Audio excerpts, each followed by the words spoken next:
হে আদম, তুমি ফেরেশতাদের নিকট যাও, তাদেরকে সালাম দাও। তাদেরকে কি দাও? সালাম দাও। তখন আদম আলাইহিস সালাম ফেরেশতাদের সামনে গিয়ে তাদেরকে বললেন, আসসালামু আলাইকুম। কি বললেন? আসসালামু আলাইকুম। তখন ফেরেশতারা তার সালামের উত্তরে বললেন, ওয়া আলাইকুমুস সালাম ওয়া রাহমাতুল্লাহ। কি বললেন? ওয়া আলাইকুমুস সালাম ওয়া রাহমাতুল্লাহ। তাহলে সর্বপ্রথম মানব হযরত আদম আলাইহিস সালামকে সালাম শিক্ষা দিয়েছেন কে? আল্লাহ সুবহানাহু ওয়া তাআলা। শুধু তাই নয়, জান্নাতের মধ্যে যখন জান্নাতীরা পরস্পর মিটিং করবে, পরস্পর সাক্ষাৎ হবে, তখনও তারা পরস্পর কি করবে? সালামের আদান প্রদান করবে। কোরআনে কারীমের মধ্যে আল্লাহ তাআলা বলেন, তাহিয়াতুহুম ইয়াউমা ইয়ালকাউনাহু সালাম। জান্নাতের মধ্যে যখন জান্নাতবাসীরা পরস্পর মিটিং করবে, সাক্ষাৎ করবে, তখন তাদের পরস্পরের অভিবাদন হবে কি? সালাম। যখন জান্নাতীরা জান্নাতের দরজা দিয়ে ঢুকবে, আল্লাহ তাআলা আমাদের সবাইকে জান্নাতি হিসেবে কবুল করে নিন, বলে আমিন। যখন জান্নাতীরা জান্নাতের গেট দিয়ে ঢুকবে, তখন গেটের যে ফেরেশতা রয়েছে, এই ফেরেশতারাও কি করবে? জান্নাতীদেরকে সালাম দিবে। ফেরেশতারা জান্নাতীদেরকে কি দিবে? সালাম দিবে।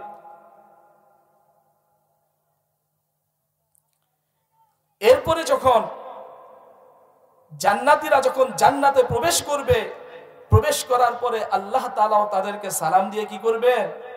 স্বাগত জানাবে। সালামুন কওলাম মির রব্বির রহিম।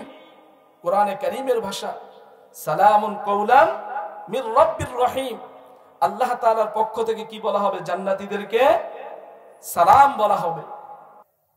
কোরআন সুন্নাহের আলোচনা শুনতে শুনতে আমাদেরকে এই পর্যন্ত আসার তৌফিক দিলেন।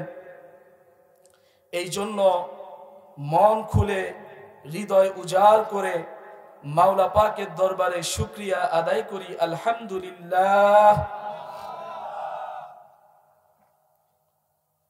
যদি বান্দা আল্লাহ তাআলা শুকরিয়া আদায় করে, তাহলে আল্লাহ তাআলা নিয়ামত বাড়িয়ে দেন। আর যদি নিয়ামত পাবার পরে শুকরিয়া আদায় না করে অকৃতজ্ঞ হয়, নাফরমানি করে, তাহলে আল্লাহ তাআলা নিয়ামতকে ছিনিয়ে নেন।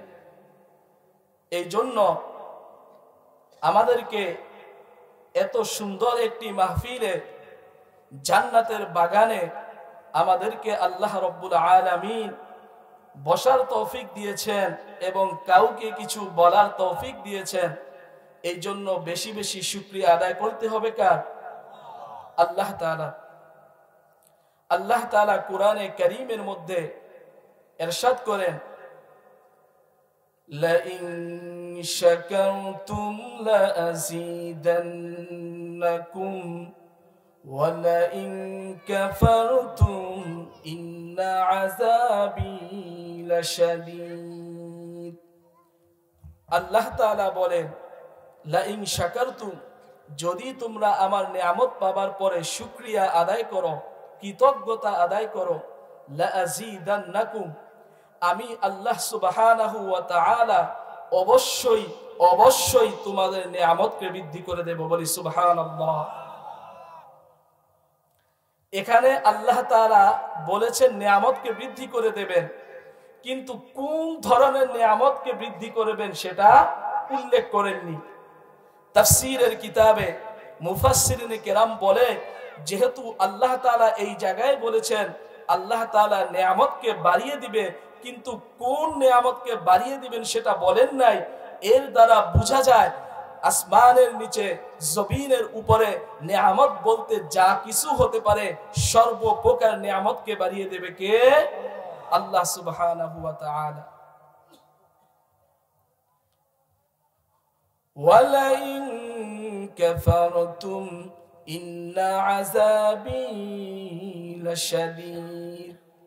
আর যদি নিয়ামত পাবার পরে তোমরা শুকরিয়া আদায় না করো, যদি অকৃতজ্ঞ হও, তাহলে মনে রেখো ইন্না আযাবি লাশাদীদ, আমি আল্লাহ তাআলার শাস্তি, আমি আল্লাহ তাআলার আযাব অত্যন্ত কঠিন। এই জন্য আমরা নেয়ামতের শুকরিয়া আদায় করব কার লাভের জন্য? আমাদের লাভের জন্য। আল্লাহ সুবহানাহু ওয়া তাআলা বলেন, وَمَن يَشْكُرْ فَإِنَّمَا يَشْكُرُ لِنَفْسِهِ وَمَن كَفَرَ فَإِنَّ اللَّهَ غَنِيٌّ حَمِيدٌ। আল্লাহ সুবহানাহু ওয়া তাআলা বলেন, ওয়ামান ইয়াশকুর, যেই ব্যক্তি আল্লাহ তাআলা শুকরিয়া আদায় করে, ফাইন্নামা ইয়াশকুরু লিনাফসি, সে মূলত নিজের উপকারের জন্য, নিজের কল্যাণের জন্য শুকরিয়া আদায় করে। ওয়ামান কাফার, আর যেই ব্যক্তি শুকরিয়া আদায় করলো না, মনে রেখো ফাইন্নাল্লাহা গনিয়্যুন হামিদ, আল্লাহ তাআলা শুকরিয়া থেকে অমুখাপেক্ষী, আল্লাহ তাআলা প্রশংসনীয়। দুনিয়ার বুকে যদি কোনো মুসলমান, যদি কোনো ব্যক্তি আল্লাহ তাআলা শুকরিয়া আদায় না করে, এতে আল্লাহ তাআলার কোনো ক্ষতি নেই। আল্লাহ তাআলার অসংখ্য এমন মাখলুক রয়েছে যারা আল্লাহ তাআলার কি করে? তাসবিহ পাঠ করে। কুল্লুন ক্বাদ আলিমা সালাতাহু ওয়া তাসবিহা, আল্লাহ তাআলা আল কুরআন আল কারীমে ইরশাদ করেন, কুল্লুন ক্বাদ আলিমা সালাতাহু ওয়া তাসবিহা। এই জমিনের বুকে যত মাখলুকাত রয়েছে, যত সৃষ্টিজীব রয়েছে, প্রত্যেকেই কার তাসবিহ আদায় করে? আল্লাহ তাআলার তাসবিহ আদায় করে। এই জন্য আপনি আমি আল্লাহ তাআলার নিয়ামত খাওয়ার পরে, আল্লাহ তাআলার রিজিক খাওয়ার পরেও যদি শুকরিয়া আদায় না করি, তাহলে আল্লাহ তাআলার কোনো ক্ষতি নেই। বরঞ্চ যদি আল্লাহ তাআলার শুকরিয়া আমি আপনি আদায় করি, তাহলে আমরাই লাভবান হব, আমরাই উপকৃত হব। আর যদি নিয়ামতের শুকরিয়া আদায় না করি, তাহলে আমরাই ক্ষতিগ্রস্ত হব। আল্লাহ তাআলা পবিত্র আল কুরআন আল কারীমের 22 নম্বর পারা সূরাতুস সাবা, এই সূরার মধ্যে শুকরিয়া আদায় না করলে কি হয় এর চমৎকার একটি দৃষ্টান্ত আল্লাহ তাআলা পেশ করেছেন। আয়াতটি অনেক বড় দীর্ঘ, আমি সংক্ষিপ্ত করে বলছি। এই সূরার মধ্যে আল্লাহ তাআলা বলেন, লাকাদ কানা লিসাবাইন ফি মাসকানিহিম আয়া জান্নাতান আন ইয়ামিনিন ওয়া শিমাল কুলু মির রিজকি রাব্বিকুম ওয়াশকুরু লাহু বালদাতুন তাইয়্যিবাতুন ওয়া রাব্বুন গফুর। ইয়ামানের একটা সম্প্রদায়ের নাম ছিল সাবা গোষ্ঠী। এই সাবা জনপদকে, সাবা গোষ্ঠীকে আল্লাহ তাআলা অনেক বড় নিয়ামত দান করেছিলেন। তাদের যে চলার বিশ্ব রোড ছিল, এই রোডের দুই পাশে সারি সারি ফলের বাগান ছিল। এই রোডের দুই পাশে কি ছিল? সারি সারি ফলের বাগান ছিল। তাফসীরে জালালাইনের মধ্যে, টিকার মধ্যে লিখেন, যখন তারা ফলের টুকরি নিয়ে গাছের নিচ দিয়ে যখন তারা চলাফেরা করত, তখন ওই ফলগুলো তাদের টুকরির মধ্যে পড়ে যেত। বলি সুবহানাল্লাহ। আল্লাহ তাআলা কি বলেছিলেন? কুলু মির রিজকি রাব্বিকুম ওয়াশকুরু লাহু, তোমাদের রবের দেওয়া রিজিক তোমরা ভক্ষণ করো আর তোমাদের রবের শুকরিয়া আদায় করো। কিন্তু তারা কি করেছে? ফাআরাদু, তারা আল্লাহ তাআলা শুকরিয়া আদায় করে নাই। আল্লাহ তাআলা শুকরিয়া আদায় করে নাই। আদায় না করার ফলে কি হয়েছে? আল্লাহ বলেন, ফাআরসালনা আলাইহিম সাইলাল আরিম, আল্লাহ তাআলা তাদের উপরে বাঁধ ভাঙা প্লাবন আল্লাহ তাআলা নাজিল করে দিয়েছে। বলি নাউজুবিল্লাহ।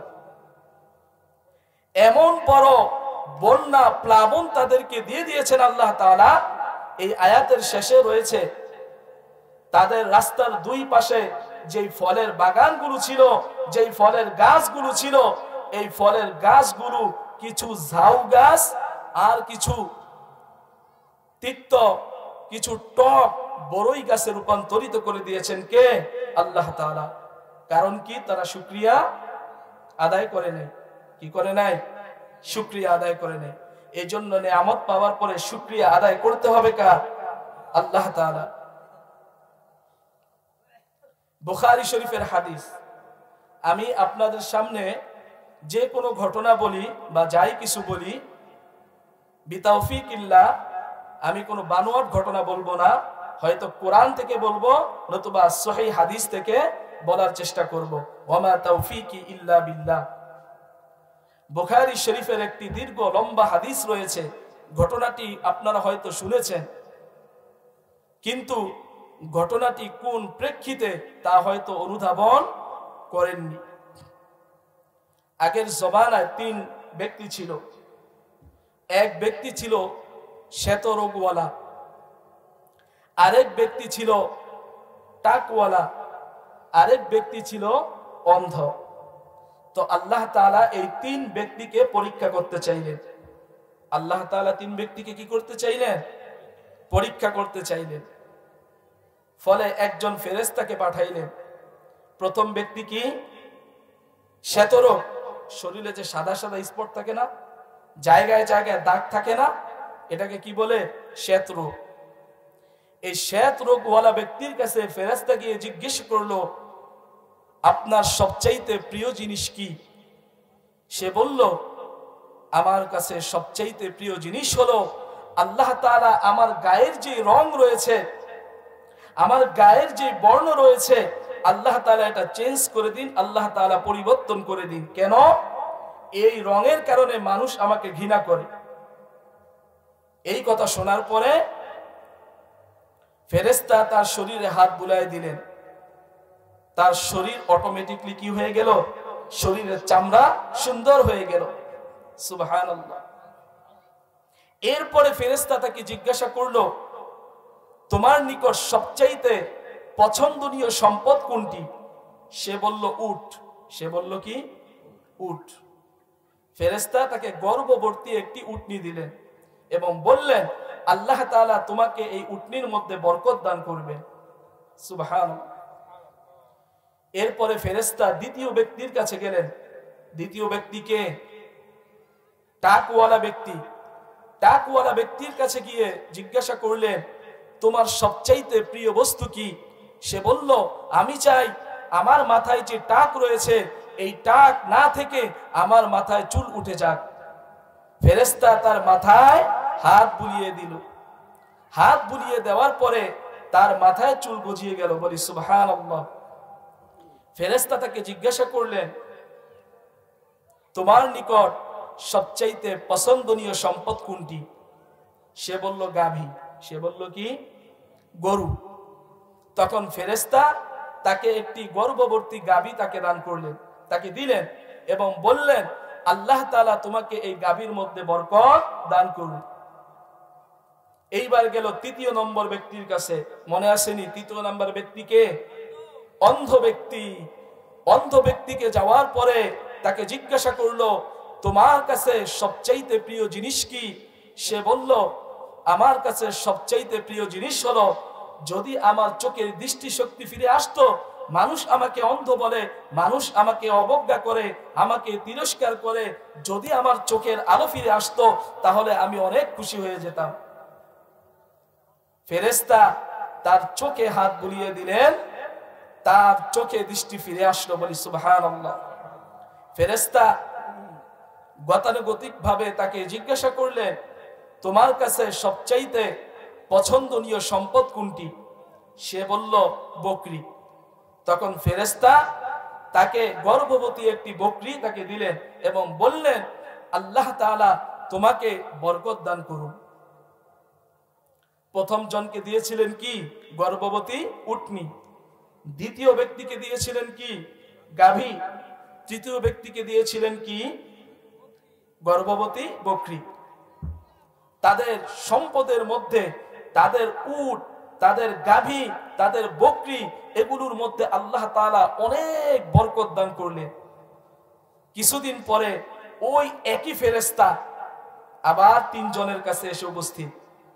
প্রথম জনকে বললেন, আমি একজন মুসাফির মানুষ, সফরে এসেছি, আমার ধন সম্পদ শেষ হয়ে গিয়েছে। আল্লাহ তাআলা তো আপনাকে অনেক সম্পদ দান করেছেন, আল্লাহ তাআলার নামে আপনার কাছে কিছু সম্পদ চাই। যদি সম্পদ দেন, যদি কিছু উটের বাচ্চা দেন, তাহলে এর মাধ্যমে আমি আমার গন্তব্যে পৌঁছতে পারবো। তখন সে বলল, আমি তোমাকে দিতে পারবো না। তখন ফেরেশতা বলল, আপনি কি গরিব ছিলেন না? আপনি কি শ্বেতরোগওয়ালা ছিলেন না? আল্লাহ তাআলা কি আপনাকে এই সম্পদ দান করেননি? সে বলল, না, আমি তো বংশের জোরে উত্তরাধিকার সূত্রে আমি এই সম্পদ পেয়েছি।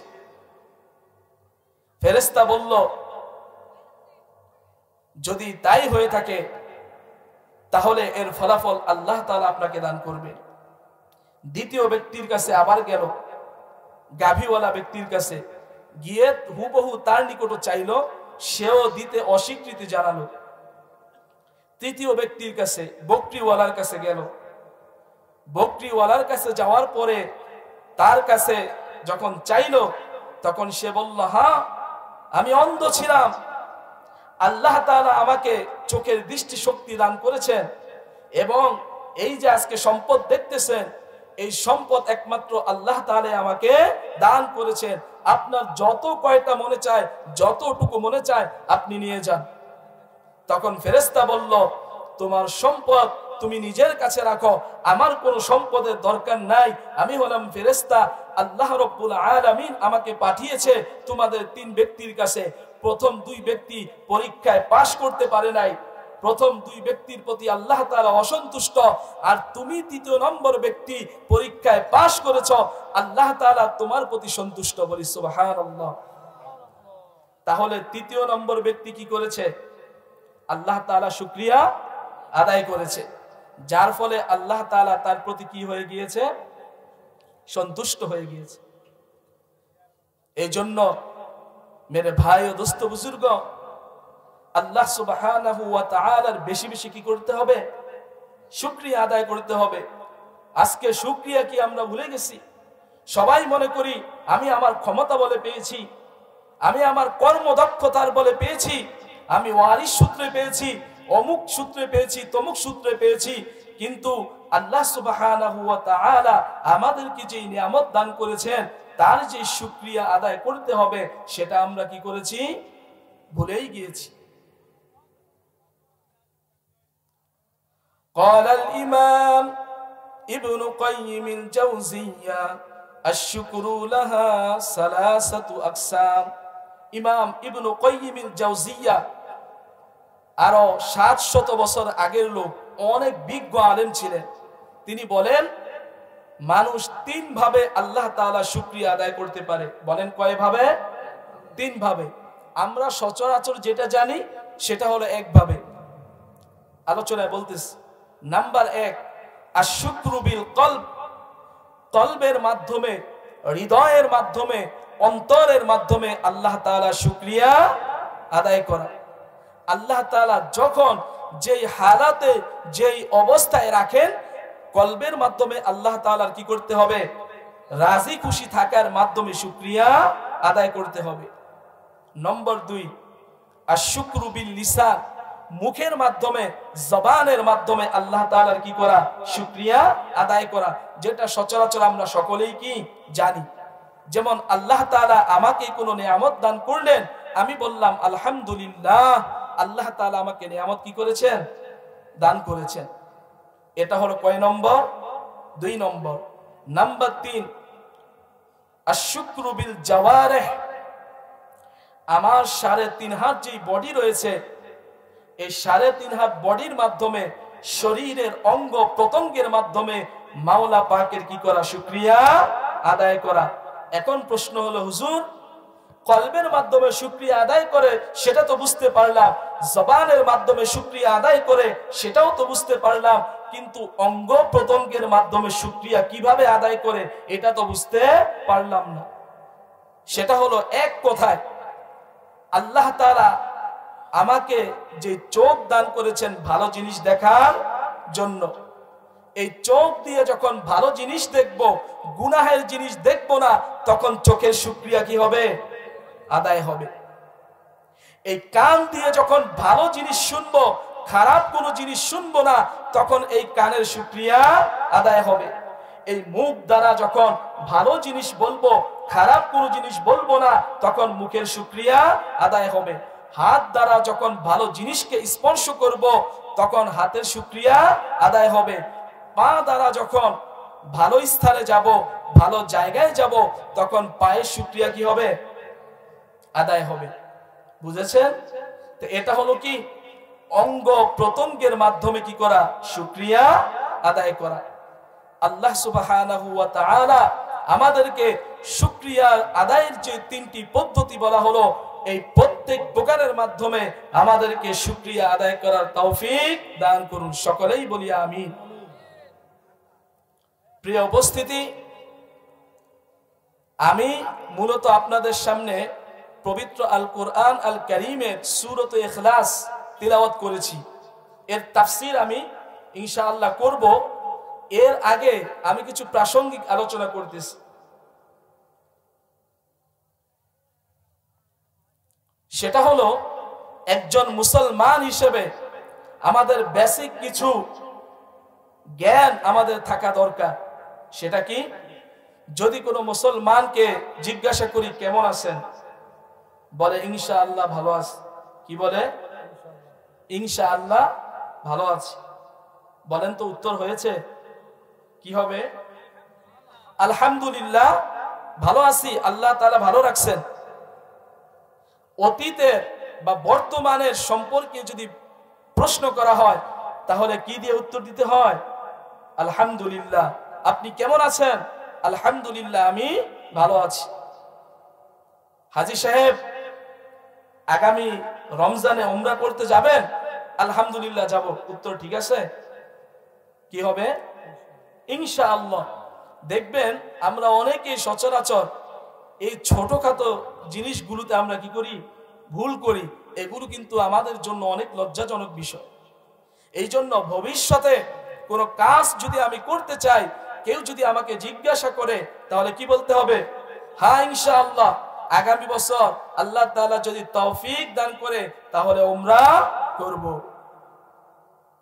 আল্লাহ তাআলার মহত্ব বরত্বের কথা শুনতেছেন। আল্লাহ তাআলার মহত্ব বরত্বের কথা শুনতেছেন। উহুদ পাহাড় এত উঁচা, জাবালে নূর এত উঁচা। যদি আল্লাহ তাআলার বরত্বের কথা আমরা শুনি, তখন কি বলতে হয়? আল্লাহু আকবার। কি বলতে হয়? আল্লাহু আকবার। আল্লাহ তাআলাই সবচাইতে বড়, আর যিনি সবচাইতে বড়, এই বড় বড় জিনিস তিনি তৈরি করতে পারেন। যদি আশ্চর্যজনক কোনো বিষয় শুনি, আশ্চর্যজনক কোনো বিষয় শুনি, হযরত ইউনূস আলাইহিস সালামকে যখন মাছে গিলে ফেলেছিল, আশ্চর্যজনক ঘটনা না? এই সমস্ত ঘটনা শুনলে কি বলতে হয়? সুবহানাল্লাহ। কি বলতে হয়? সুবহানাল্লাহ। আমি আপনার পবিত্রতা ঘোষণা করছি। কোনো দুঃসংবাদ শুনলে, কোনো বিপদে পড়লে, কোনো কিছু হারিয়ে গেলে, এক কথায় কোনো দুঃসংবাদ শুনলে কি পড়তে হয়? ইন্না লিল্লাহি ওয়া ইন্না ইলাইহি রাজিউন। আমরা তো মনে করি যদি মসজিদের মাইক দিয়ে কোনো মৃত ব্যক্তির যদি এলান করা হয়, তখনই বুঝি শুধু ইন্না লিল্লাহি ওয়া ইন্না ইলাইহি রাজিউন পড়তে হয়। না, যে কোনো খারাপ সংবাদ, কোনো বিপদের সংবাদ যখন আমরা শুনবো, তখন কি পড়ব? ইন্না লিল্লাহি ওয়া ইন্না ইলাইহি রাজিউন। যখন কোনো গুনাহের কাজ আমার দ্বারা সংগঠিত হয়ে যাবে, আল্লাহ হেফাজত করুন, অথবা আমি দেখতেছি একটি গুনাহের কাজ আমার চোখের সামনে হচ্ছে, আমার ক্ষমতা নাই বাধা দেওয়া, তখন আমি কি করব? আস্তাগফিরুল্লাহ। তখন কি করব? আস্তাগফিরুল্লাহ। হে আল্লাহ, আমি আপনার নিকট ক্ষমা চাই। আপনার নিকট কি চাই? ক্ষমা চাই।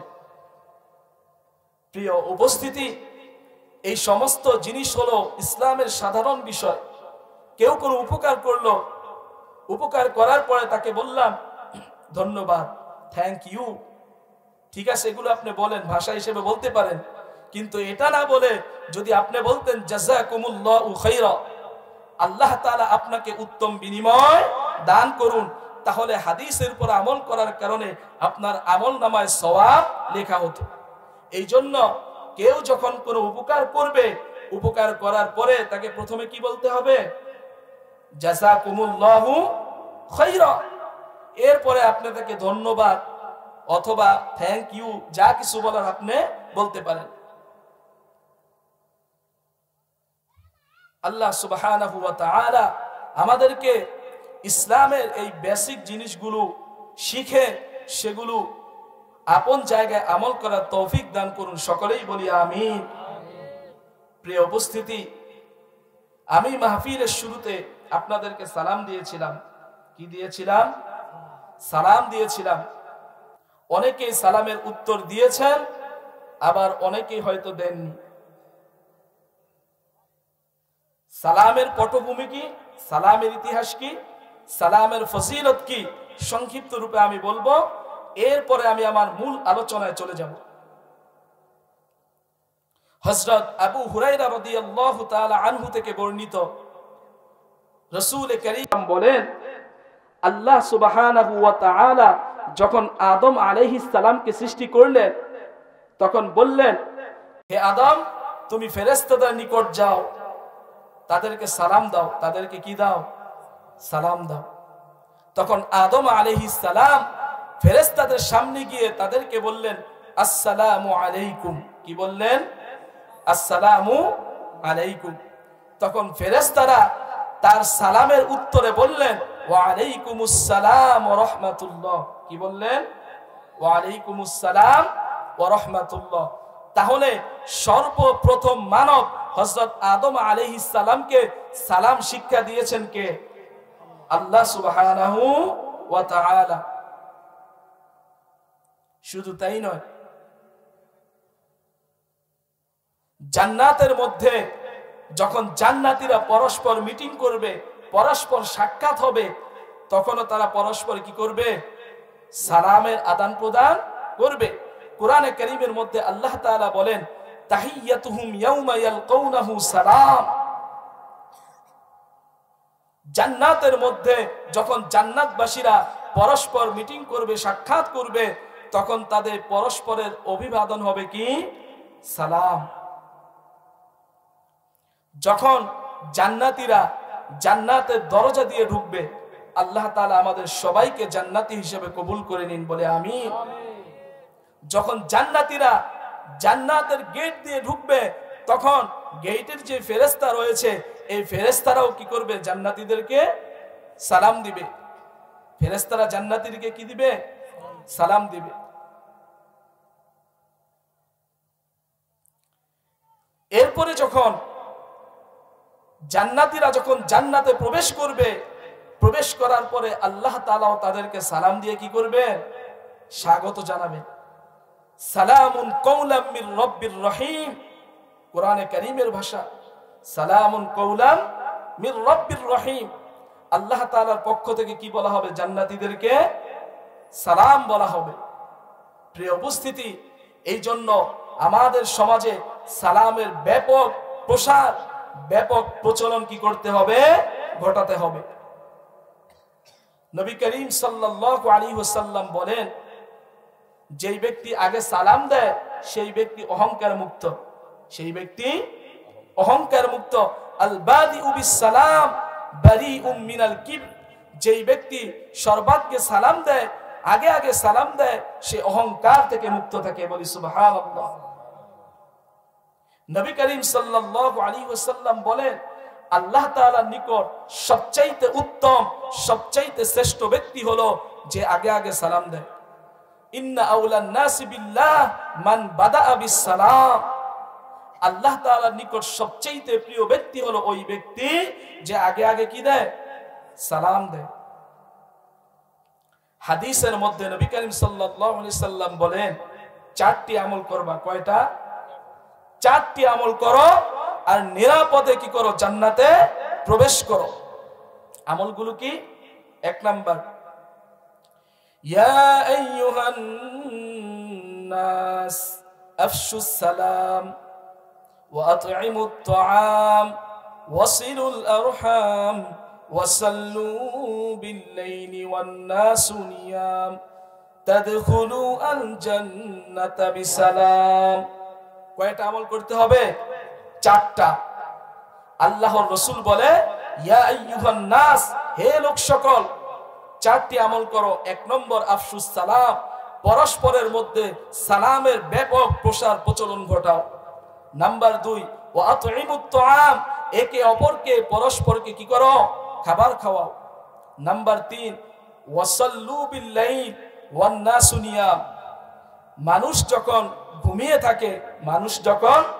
ঘুমিয়ে থাকে ভোর রাত্রে, তখন কি করো? তাহাজ্জুদের নামাজ আদায় করো। তখন কি করো? তাহাজ্জুদের নামাজ আদায় করো। তাদখুলুল জান্নাতা বিসালাম, নিরাপদে শান্তিতে কি করো? জান্নাতে প্রবেশ করো। সুবহানাল্লাহ। নিরাপদে শান্তিতে জান্নাতে প্রবেশ করো। নবী করিম সাল্লাল্লাহু আলাইহি ওয়াসাল্লাম বলেন, লা তাদখুলুল জান্নাতা হাত্তা তুমিনু ওয়া লা তুমিনু হাত্তা তাহাব্বু আওয়ালা আদুল্লুকুম আলা শাইইন ইযা ফাআলতুমুহু তাহাবাবতুম আফশুস সালামা বাইনাকুম। নবী করিম সাল্লাল্লাহু আলাইহি ওয়াসাল্লাম বলেন, লা তাদখুলুল জান্নাতা হাত্তা তুমিনু, তোমরা ততক্ষণ পর্যন্ত জান্নাতে প্রবেশ করতে পারবে না যতক্ষণ না পর্যন্ত তোমরা পরিপূর্ণ মুমিন হও। ওয়ালা তুমিনু হাত্তা তাহাব্বু, আর ততক্ষণ পর্যন্ত পরিপূর্ণ মুমিন হতে পারবে না যতক্ষণ না পর্যন্ত একে অপরকে মহব্বত করবে, একে অপরকে ভালো না বাসবে। আমি কি তোমাদেরকে এমন একটি আমল শিখিয়ে দেব না, যে আমলটা যদি তোমরা করো তাহলে তোমাদের মধ্যে পরস্পরের ভালোবাসা, ভ্রাতৃত্ব সৃষ্টি হবে? সেটা কি? আফশুস সালামা বাইনাকুম, পরস্পর একে অপরকে বেশি বেশি করে কি করো? সালাম দাও। পরস্পর একে অপরকে বেশি বেশি করে সালাম দাও। যদি বেশি বেশি করে সালাম দিতে পারো তাহলে তোমাদের মধ্যে ভালোবাসা সৃষ্টি হবে। আর যখন পরস্পর ভালোবাসা সৃষ্টি হবে তখন তোমাদের পরস্পর মহাব্বত বৃদ্ধি পাবে। আর মহাব্বত যখন বৃদ্ধি পাবে তখন তোমাদের ঈমান পরিপূর্ণ হয়ে যাবে। আর যখন ঈমান পরিপূর্ণ হয়ে যাবে তখন তোমরা জান্নাতে প্রবেশ করবে। বলি সুবহানাল্লাহ। এই জন্য প্রিয় হাজিরিন, সালামের দরকার আছে কি নাই? আছে কি নাই? সালামের আদব রয়েছে। কি রয়েছে? সালামের আদব রয়েছে। রাসূল করিম সাল্লাল্লাহু আলাইহি ওয়াসাল্লাম হাদিসের মধ্যে বলেন, ইউসাল্লিমুর রাকিবু আলাল মাশি ওয়াল মাশি আলাল কাঈদ ওয়াল কলিলু আলাল কাসীর। রাসূল বলে, ইউসাল্লিমুর রাকিবু আলাল মাশি, যেই ব্যক্তি রিকশা দিয়ে যাইতেছে, যেই ব্যক্তি গাড়িতে আরোহণ করে যাচ্ছে, সেই ব্যক্তি, যে আগন্তুক ব্যক্তি আছে পায়ে হেঁটে চলে, তাকে কি করবে? সালাম দিবে। তাহলে যে গাড়িতে আছে সে পায়ে হাঁটা ব্যক্তিকে কি করবে? সালাম দেবে। ওয়াল মাশি আলাল কাঈদ, যেই ব্যক্তি হেঁটে হেঁটে যাইতেছে সে যারা বসে আছে তাদেরকে কি করবে? সালাম দেবে। ওয়াল কলিলু আলাল কাসীর, অল্প ব্যক্তিরা বেশি ব্যক্তিদেরকে কি দিবে? সালাম দেবে। অর্থাৎ আমরা এখানে অনেক মানুষ জমায়েত হয়েছি, যদি এখান দিয়ে কিছু মানুষ যায় তাহলে তাদের দায়িত্ব হলো আমাদেরকে কি দেওয়া? সালাম দেওয়া। ওয়াফি রিওয়ায়াতিন ওয়াসসাগীরু আলাল কাবীর, আরেক বর্ণনার মধ্যে রয়েছে যে বয়সে ছোট সে বয়সে বড় যে ব্যক্তি তাকে কি দিবে? সালাম দিবে। এটা হচ্ছে একটা ইসলামের নিয়ম। এর মানে এটা না যে এর উল্টা হলে কি হবে না? জায়েজ হবে না। এর মানে কি না? এইটা না। নিয়ম হলো ছোট বড়কে সালাম দিবে, কিন্তু বড় যদি ছোটকে আগে আগে সালাম দিয়ে দেয় তাহলে হাদিসের যে সৌভাগ্য আছে, যে ফজিলত রয়েছে, সেটা অর্জন করবে কে? বড়। এই জন্য আমাদেরকে সালামের ব্যাপক প্রচার প্রসার কি করতে হবে? ঘটাতে হবে। হাদিসের মধ্যে আছে হযরত আব্দুল্লাহ ইবনে ওমর রাদিয়াল্লাহু তাআলা আনহু, আপনারা যারা উলামায়ে কেরাম আছেন জানেন, হাদিসের পৃষ্ঠা উল্টাই নেই, এমন কোন পৃষ্ঠা বাকি নাই যে পৃষ্ঠার মধ্যে দুই একবার হযরত আব্দুল্লাহ ইবনে ওমরের নাম যায় না, এমন নাই কোন পৃষ্ঠা। যে সমস্ত সাহাবী রাসূলের অধিক হাদিস বর্ণনা করেছেন, তাদের মধ্য থেকে একজন হলো হযরত আব্দুল্লাহ ইবনে ওমর রাদিয়াল্লাহু তাআলা আনহু। হযরত আব্দুল্লাহ ইবনে ওমর বাজারে যাইতেন। এক সাহাবী জিজ্ঞাসা করে, হে আব্দুল্লাহ ইবনে ওমর, আপনি এত বাজারে যান কেন? আপনাকে তো কোনো ক্রয় বিক্রয় করতে দেখি না, তাহলে আপনি বাজারে যান কেন? হযরত আব্দুল্লাহ ইবনে ওমর উত্তর দেয়, আমি তো বাজারে যাই লোকদেরকে সালাম দেওয়ার জন্য। বলি সুবহানাল্লাহ। আল্লাহর রাসূলের সাহাবী হযরত আব্দুল্লাহ ইবনে ওমর বাজারে যায়, বাজারের মধ্যে অনেক লোক থাকে, অনেক মানুষের সমাগম থাকে তাদেরকে সালাম দেওয়ার জন্য। কিন্তু হায় আফসোস, আজকে দুঃখের সাথে বলতে হয়, আমরা মুমিন মুসলমান, আমরা আল্লাহর বান্দা হয়ে, রাসূলের উম্মত হয়ে বাজারে যাই কিসের জন্য?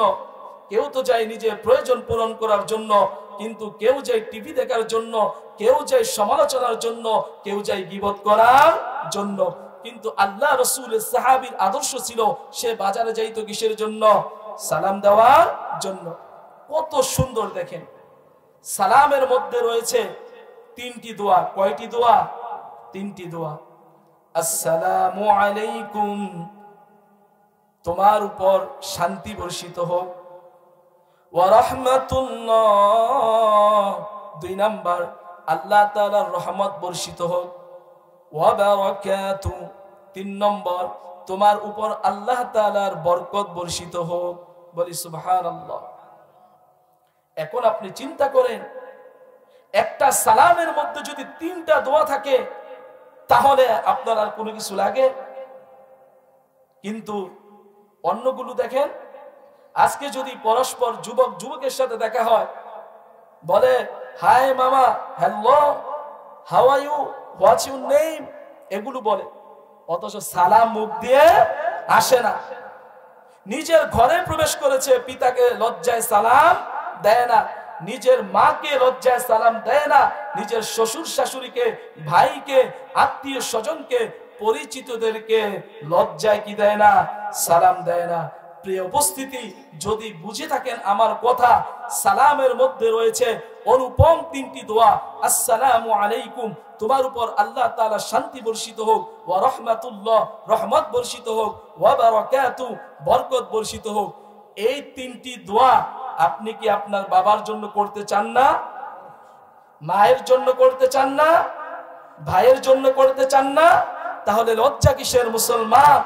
যখনই পিতার সাথে দেখা হবে, হাত দুটো বাড়ি দিয়ে মুসাফা করবেন, বলবেন আসসালামু আলাইকুম ওয়া রাহমাতুল্লাহি ওয়া বারাকাতুহু।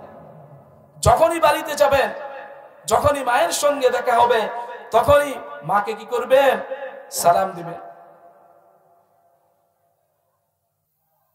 এই জন্য সালামের বেশি বেশি প্রচার প্রসার কি করা লাগবে? ঘটানো লাগবে। আজকে মুসলমানের মধ্যে শান্তি নেই, পরিবারে অভাব অনটন, শান্তি নেই, ঝগড়া বিবাদ কলহ। অথচ এই সালামের অর্থের দিকে যদি আমরা লক্ষ্য করি, তাহলে যদি দৈনন্দিন যদি আমরা অধিক পরিমাণে সালামের আদান প্রদান করি, তাহলে দেখা যাবে আল্লাহ তাআলার রহমত, আল্লাহ তাআলার বরকত, আল্লাহ তাআলার শান্তি মুষলধারে আমাদের উপর বর্ষিত হবে। আল্লাহ সুবহানাহু ওয়া তাআলা আমাদেরকে পরস্পরে আগে আগে সালাম দেওয়ার তৌফিক দান করুন। বলি আমিন। প্রিয় উপস্থিতি, আমি আমার আলোচনায় কিছুক্ষণের মধ্যেই মূল আলোচনায় ঢুকে যাব। এর আগে সালাম সম্বন্ধে দুই একটি আধুনিক মাসালা আমরা শুনি। কলিং বেল চিনেননি? কলিং বেল, অনেক বাসা বাড়িতে বিল্ডিং এ দেখবেন কলিং বেল থাকে। যখন কলিং বেলটা টিপ দেন, যখন কলিং বেল টিপ দেন, তখন কি বলে? প্লিজ ওপেন দ্য ডোর, কি বলে? প্লিজ ওপেন দ্য ডোর, দরজা খুলুন, মেহরবানি করকে দরওয়াজা খুল দিজিয়ে, দয়া করে দরজাটা খুলে দিন, এরকম বলে।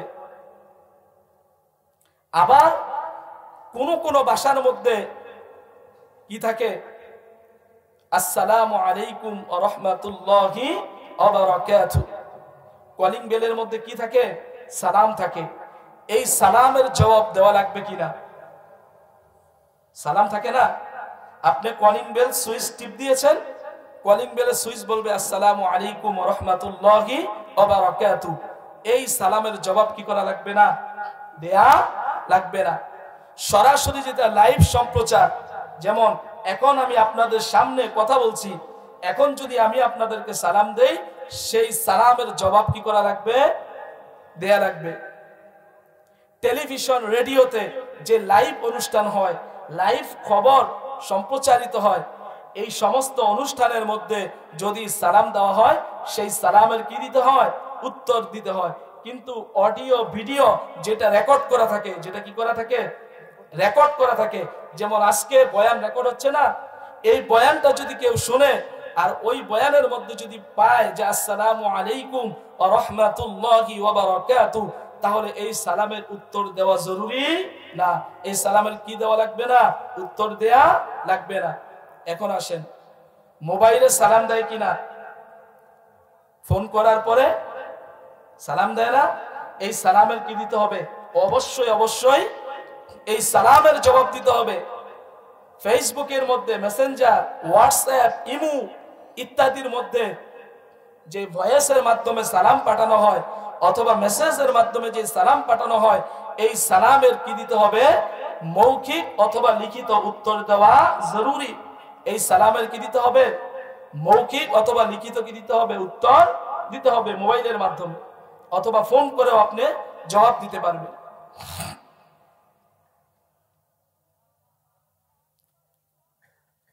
এখন আসেন, এখন যে মাসআলাটা বলবো এটা খুবই জরুরি মাসআলা। অনেকে বলে না, তোমার বাপের কাছে আমার সালামটা পৌঁছে দিও। কি বলে? তোমার বাপের কাছে আমার সালামটা পৌঁছে দিও। হজ করতে যাইতেছ, রাসূলের রওজায় আমার সালামটা কি করে দিও? পৌঁছে দিও। মুসলমান ছোট থেকে বড় হয়ে গিয়েছেন, দাড়ি পেকে গিয়েছে, কিন্তু দুঃখের বিষয় অনেকে এটা জানেই না। যায়, বাপের কাছে যায়, গিয়ে বলে আব্বু অমুক মাওলানা আপনাকে সালাম জানাইছে, অমুক মাওলানা আপনাকে সালাম জানাইছে। না না, এটা আদব না। এটার নিয়ম হলো আপনি বলবেন যে আব্বা অমুকে আপনার জন্য কি কি করছে, না এটা ঠিক আছে, অমুকে আপনাকে কি দিছে?